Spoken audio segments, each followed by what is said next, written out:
On its medial surface we have three very important sulci. Actually, the one important sulci that actually is shown here is the cingulate sulci. This is the corpus callosum. The corpus callosum is the commissural fibers that attach the right cerebral hemisphere to the left cerebral hemisphere.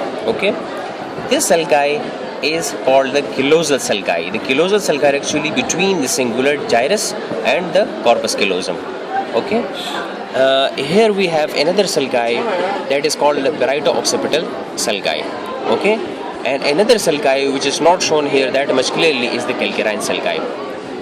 But in the letter and any other diagram, you will come to know that this calcarine sulci is shown very clearly here.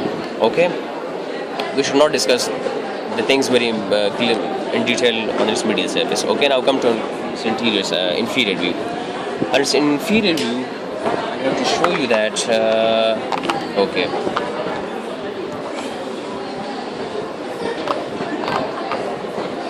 This is the inferior view of the cerebral cortex. This is your anterior lobe and this is your occipital lobe.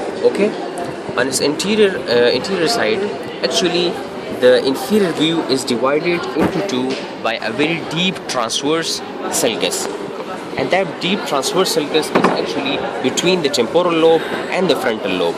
Here is the deep transverse sulci. Okay, in the part which is actually the frontal lobe and that is interior of that central deep transverse sulci is known as the orbital part, and another one which is behind that is the tentorial surface.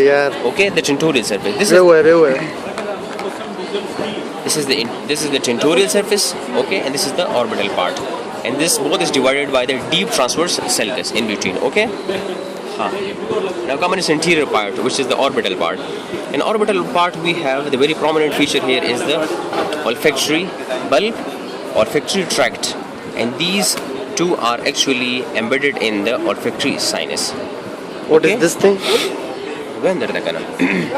Now first do the orbital part, then we'll be discussing it here. Okay, this is the orbital sulcus on the orbital part. Okay, this is the tentorial surface. The tentorial surface is actually the temporal lobe. You may consider the temporal lobe. Okay.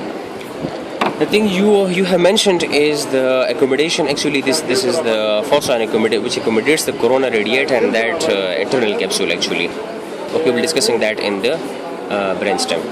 Okay, I think I have discussed the brainstem. So that was all about the cerebral hemisphere. And little bit about the brain. Yeah, that was all about the brain. Actually, we have finished the brain. And thank you a lot, Dr. Saeed. Yeah, you are welcome, sir. And one thing very important I have to mention that this video has been assisted by Asif Jan because of his, his advice.